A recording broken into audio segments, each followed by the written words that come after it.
teacher. I've been a teacher, I was just studying somewhere outside. I've been a teacher for as long as I can remember. I had a brief stint as a customer service person.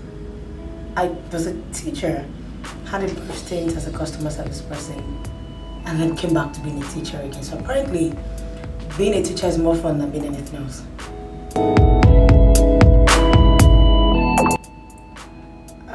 I'm the first daughter.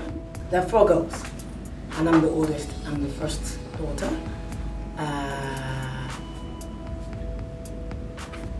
I grew up in the cantonment. I attended Command Children's School Ikeja, Command Secondary School Ikeja. I had a brief stint at the Polytechnic Ibadan, and then after that, I didn't go back to school for quite a while. I went back to school again at LASU as a part-time student. But the Poly I studied Mass Comm, and then at LASU I studied English language. And I started working while I was there. After LASU, I had again a diploma in early childhood education from University of Lagos. So teaching wasn't what I always wanted to do. I actually remember telling one of my mom's uncles, back then he was a VC of LASU, Professor Okisode, that I would never be a teacher. I didn't want to be a teacher. I didn't see the point in being a teacher. And then I became a teacher by accident. One of my sisters was teaching. I was on IT at DBN Television back then. And of course, IT students were not being paid then. And she said, you know what, sister, you can't keep doing this for free. I think you need to get an actual job. And I'm like, I can't even get an actual job right now. She says, you can work in a school. And so I started teaching. And I realized it was a lot more entertaining teaching little children than working in an actual office. I did it for 2 years. I took a break, went into customer service, which I thought was more fun. And then I came back to teaching again. And I've been stuck in there having fun. And like I always tell people, playing as a preschool person till now. Okay, I run Book Nook Lagos. Now, Book Nook Lagos is a product of something I had always thought of growing up. I remember reading comics as a child, Tintin, and then the Adventures of Rin Tin the dog.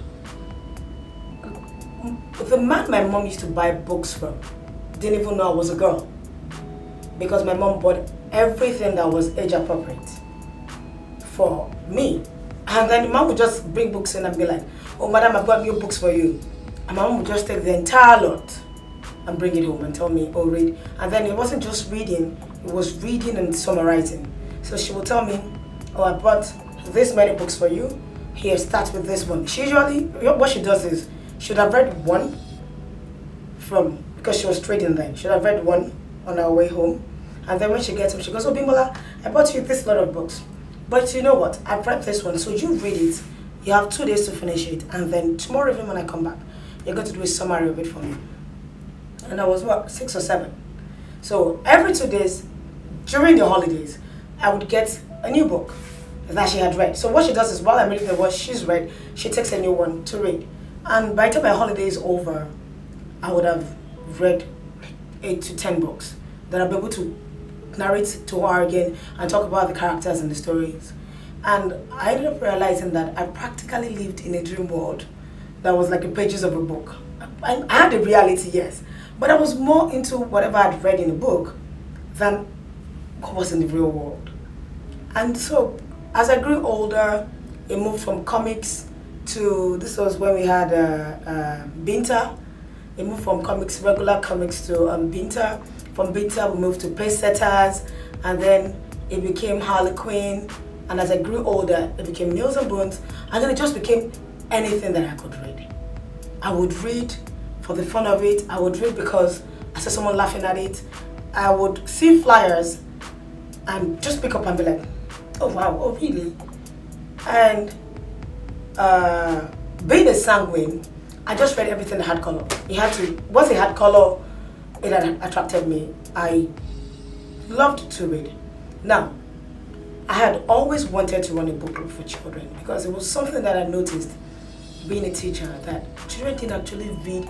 Me, because I used to read a lot as a child, I realized that children didn't read as much as, at least I remember me doing as a child. And so I always told myself, gosh, I would really love to have a place where I would just put a few children and we would just read together. So 3 years ago, I think, yes, 3 years ago, I was talking to a parent of a child and I brought it up and she goes, oh, but I think there's room at Fantasyland. And I'm like, oh really? But I can't afford it. I'm just a teacher. I can't afford it. And then she goes, oh what? I can talk to her. You can work something out and it works for both parties and it works. And this was 2 or 3 years ago, I think. And I came in here, we spoke. Then she was working on fixing up these rooms. And I said, okay, you know what, when I'm done fixing up the rooms, I'll let you know. And then when the rooms were ready, last year, May, it's just been almost a year, she called me and told me, oh, Ms. Rumbo, the rooms are ready. And I came in here. Like I was saying at the beginning of it, before you set this up, I said, I owe Reading Corner a great deal because she gave us a fantastic deal, so to speak. And we started off Book Nook Lagos. It was a slow start. It wasn't just slow. It was also a jumpy one. One day we were here, the next day we were down. And it was like that, up and down, up and down. Right now, it's not like it's on the level yet, but at least it's stopped being lots of ups and downs. It's begun to have some kind of balance. We've had quite a few brands who have, I've had a lot of inquiries. I've had quite a few brands who have come in at some point to make inquiries and then leave, and I don't see them for a few months, and then one day I see them again. For the ones who have stayed, who have been with Book Nook Lagos, I've had children who have been with me since inception in May, and I've still got them with me. I've had parents who've told me that their 3 and 4 year olds, if they can see that they have more words than they did before starting the class. I've seen parents of older children who've told me, oh, now she just goes pick up a book and start reading, which for me was the whole idea behind Book Nook Lagos.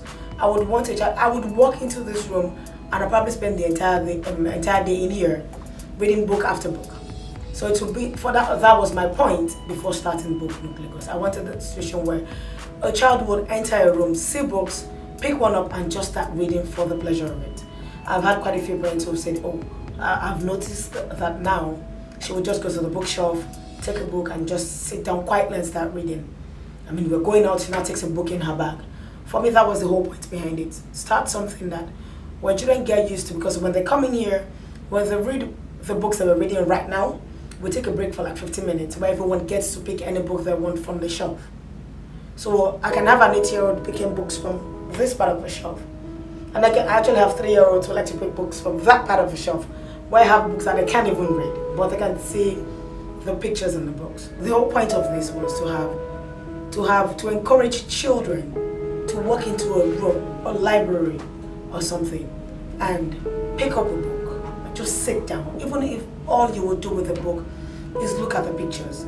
The whole idea behind it was pick a book, sit down, and just enjoy reading a book, looking at the pictures in the book, talking about what you see in the pictures, what pictures you see rather in the book that you're reading at that point in time. Challenges. As much as we would love to have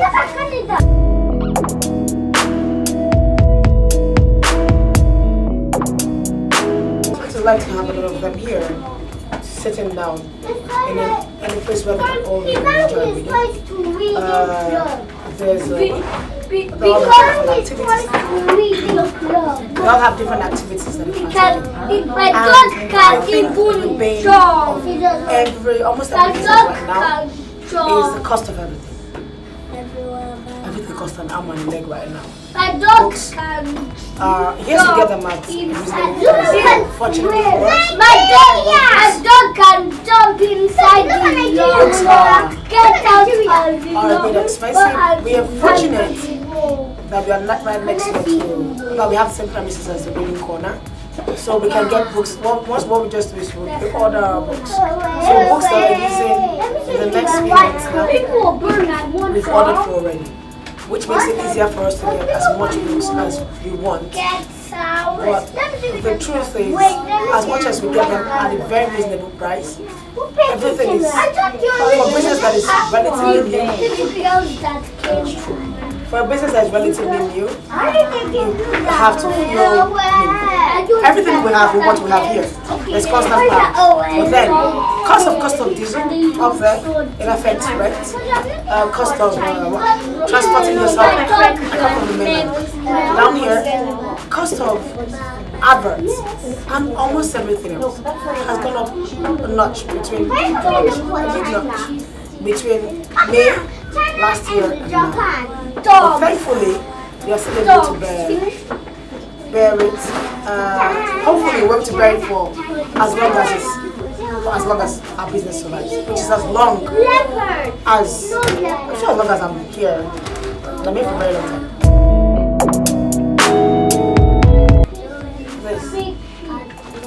This motivates me. Covering that means you can't go into funding. They're gonna be here. Or like your mama said, you can go home with them.